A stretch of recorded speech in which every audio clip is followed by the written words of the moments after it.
Hola, bienvenidos al canal Conexión Eslava. Me llamo Lina y hoy voy a contar sobre algo muy interesante, especialmente si sois jóvenes, porque eso puede ser aplicable para vosotros. Pero no voy a dar ningunos spoilers. Vamos a ver. Miren a este vestido. Me parece que es muy bonito y debéis decir qué sensación, qué asociación os da. Les doy 3 segundos. Uno, dos, tres. A mi parecer, estoy vestido como si fuera un estudiante de los principios del siglo XVIII. Ay, no, los principios del siglo XX y los finales del siglo XIX. Y si estoy vestido como un estudiante, ¿de qué vamos a hablar? Por supuesto, de la educación. Aquí en Rusia, no del siglo XX, ahora, de la educación actual. Me preguntaron varias veces para hablar de ese tema, por eso hoy voy a contar cómo está organizado todo aquí en Rusia. Y también un poquito de mi propia experiencia. La educación aquí en Rusia consta de 4 etapas, pero no todos son obligatorios. Podemos nombrar estos: la educación preescolar, la educación primaria, la educación secundaria, los estudios superiores o la formación profesional. Vamos a ver qué diferencia hay entre ellos y cómo puedes matricularte si quieres matricularte en Rusia y recibir un grado aquí. Empezamos con la educación preescolar o guardería infantil, que no es obligatoria. Si no quieres, no tienes que matricular a tu hijo en este tipo de educación. Pero, a mi modo de ver, es necesario para que el niño pueda socializarse y, no sé, recibir esa socialización básica y saber comunicarse con otra gente. Pero vale. ¿Cuánto dura? Dura 4 años, 4 o 5 años, se depende del año cuando te matriculas en la escuela, pero todo es individual y solamente es la decisión de los padres, porque mis padres decidieron que a la edad de 2 años yo debiera ya estar, yo debía ya estar en la guardería. Y yo estaba. A mí no me gustaba cuando solo empecé a hacer, pero entablé unas amistades y con una de estas chicas yo sigo siendo amigas todavía.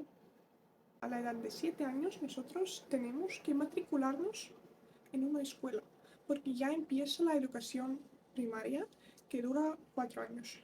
Y eso ya es obligatorio. No puedes escaparte, no sé, aislarte de todo el mundo y decir que no, mi hija no va a estudiar.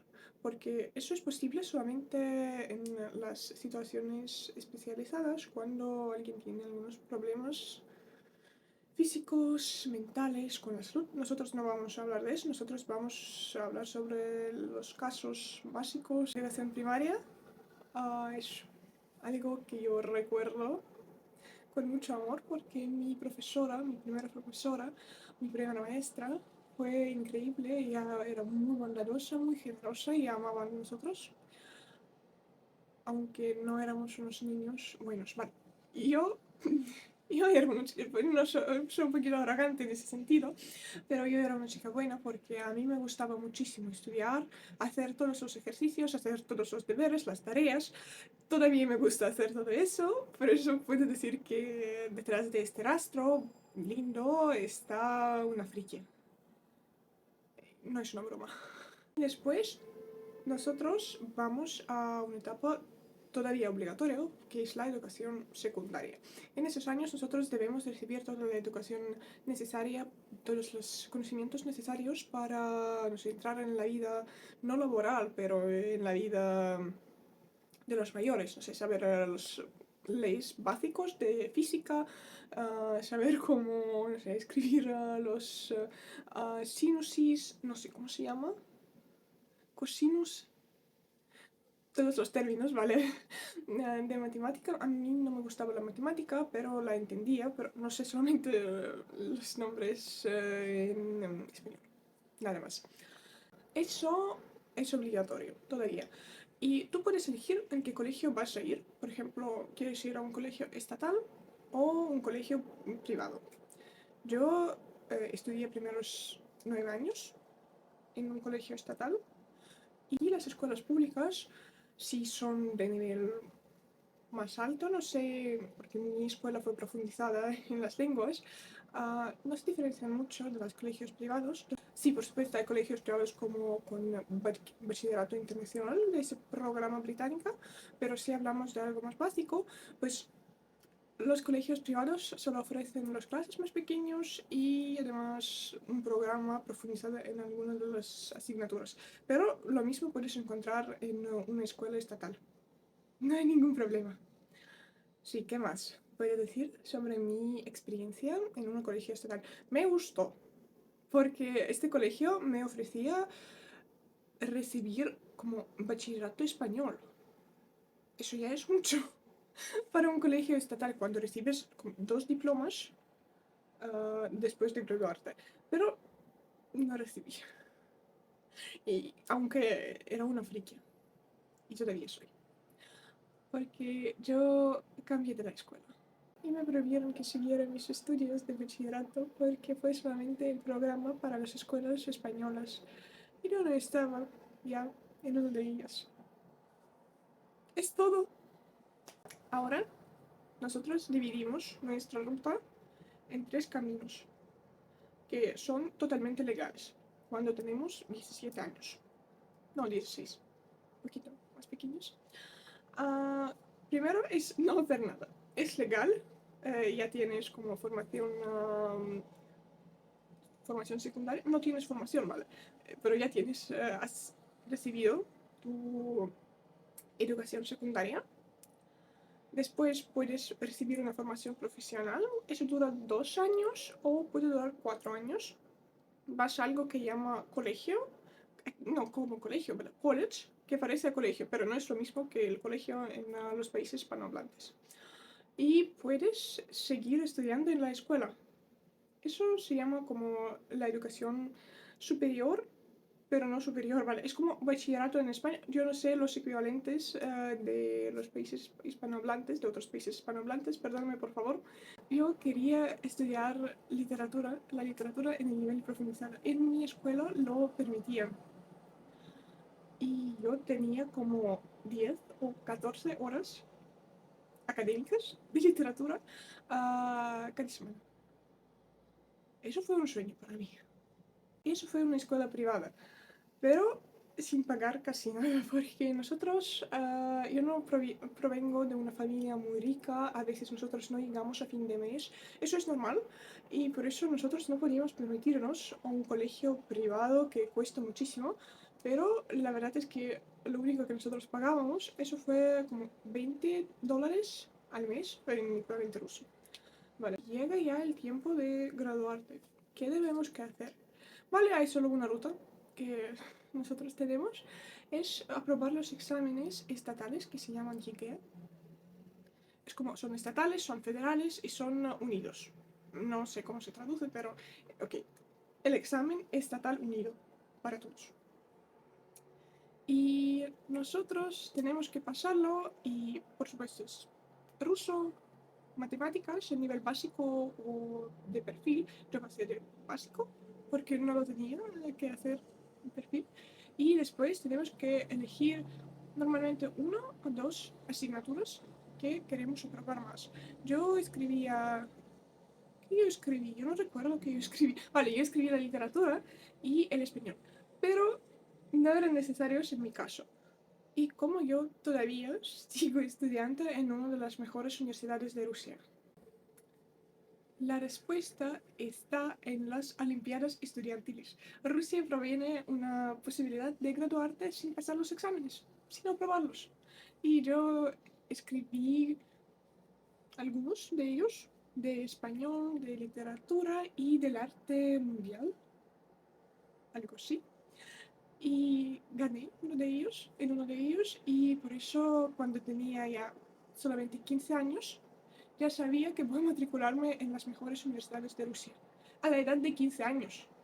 Pero la situación con los exámenes estatales no es la misma para los extranjeros, porque hay diferentes programas de estudiar en extranjero aquí en Rusia, y Una de ellas, por ejemplo, se llama Россотрудничество o la colaboración rusa o Rus colaboración, si traducimos literalmente. Y tú puedes entrar en Rusia, matricularte y recibir cualquier tipo de enseñanza, incluso si no sabes ruso, porque hay un año preparativo durante el cual tú estudias el ruso, durante todas las clases. Y nosotros ya entramos en la carrera universitaria. Y aquí hay también diferentes rutas que podemos hacer. Primero es como grado, que dura 4 años, y hacerte un especialista en alguna esfera que dura 5 años y más, si hablamos de medicina. Yo no sé, vale, cómo está estructurada aquí la medicina porque no soy de esta esfera, de esta carrera, de este campo de estudios, ¿vale?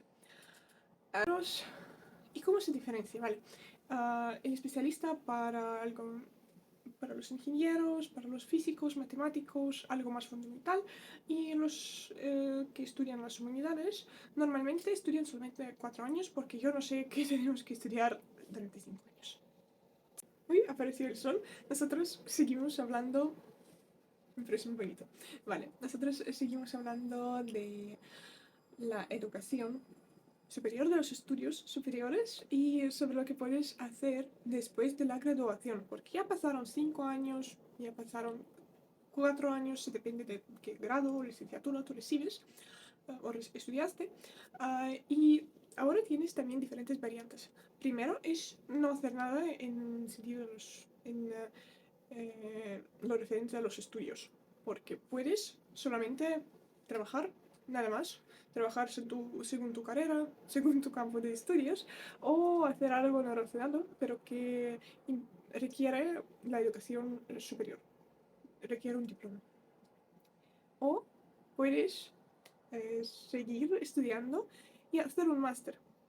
No hay diferencia en qué país. Por ejemplo, aquí, en mi universidad, mucha gente después de graduarse trata de estudiar en los países extranjeros y eso es bastante fácil para ellos. Y puedes hacer un máster, sí. Y después de un máster todavía tienes diferentes opciones, como por ejemplo trabajar, nada más, o estudiar en el nivel posgrado. Y hay dos tipos de enseñanza que tú puedes recibir, pues dos etapas, ¿vale? El candidato a doctores en ciencias y doctor en ciencias. En el mundo occidental, no sé cómo es en los países hispanohablantes, pero se llama PhD, el doctor en filosofías, pero no hay diferencia en qué esfera estás, en qué campo de estudios. Puedes ser como un filósofo, puedes ser alguien de medicina, todavía van a llamarte como un doctor de filosofía.